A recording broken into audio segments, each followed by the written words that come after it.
Hey, it's Crystal with the Abundantly Blessed Homestead. I'm going to talk to you just briefly here, hopefully going to be a short video about Tattler reusable canning lids.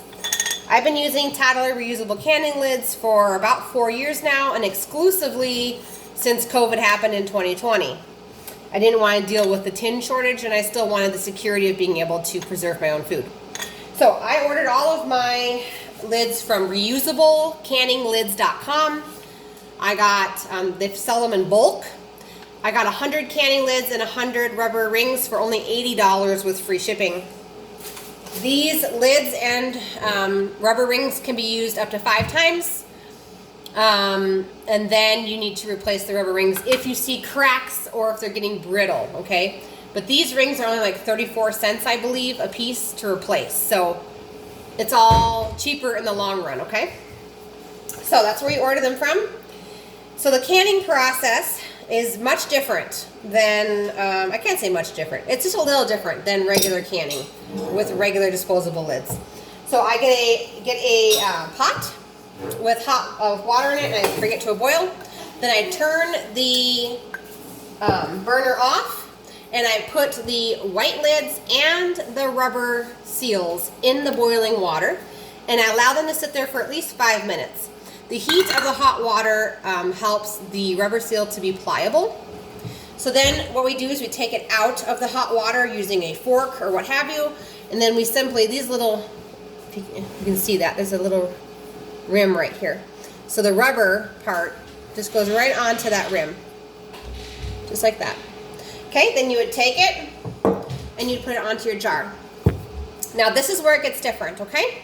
So you take your ring, you put your finger through it and you push down on the plastic lid, and then you simply tighten your band, your ring here, if I can get it on, until, let's see, this one might need, do this one. You're going to tighten it until the jar starts turning. See how the jar is turning now? So then I'm just going to go a slight bit further, like that. And then I'm going to rotate the jar counterclockwise with my fingers. This is my personal test.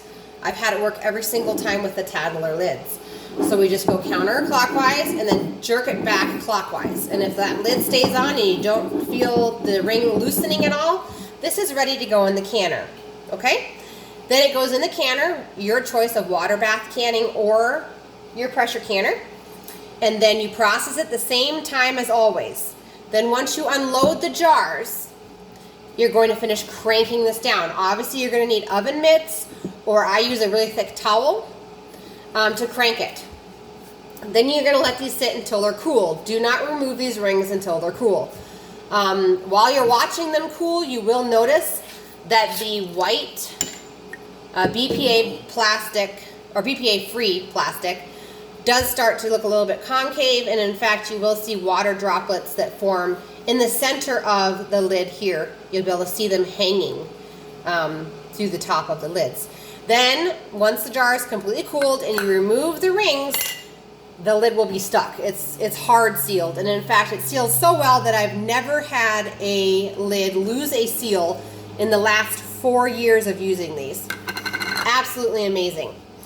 The one thing that I do want to note very quickly is that if you are using old canning jars, like this one, whoops, that have a thick rim, depending on the thickness of this rim, sometimes these lids do not fit within that. This one, it does fit. If you can find jars like this one that are old and have a medium thickness rim and it still fits, sometimes I've found that they can better with the old colored, these are gold colored, but older rings, canning rings. For some reason it grips it better, and I think that it has to do with this big thick rim that's on the older canning jars. I think that this comes down and ends up hitting it prematurely, but these must be thinner as far as the thickness of the actual ring. That's all I can say about it. I've had great luck. If you follow those tips, you should be able to do this no problem. And once you've used these and the rubbers get brittle, you can buy spare ones of these or replacement ones from the same website, reusablecanninglids.com. that is all there is to it, you guys. It's a huge money saver. It takes a worry off of my plate about providing food for my family because I have something that I can just keep reusing. If you like this content and you want to learn more about canning, please subscribe to my channel. I'm going to be putting out more and more homesteading type videos covering everything from canning meat to mixing chicken feed that is soy free and corn free. So if you're interested in that, please subscribe to my channel.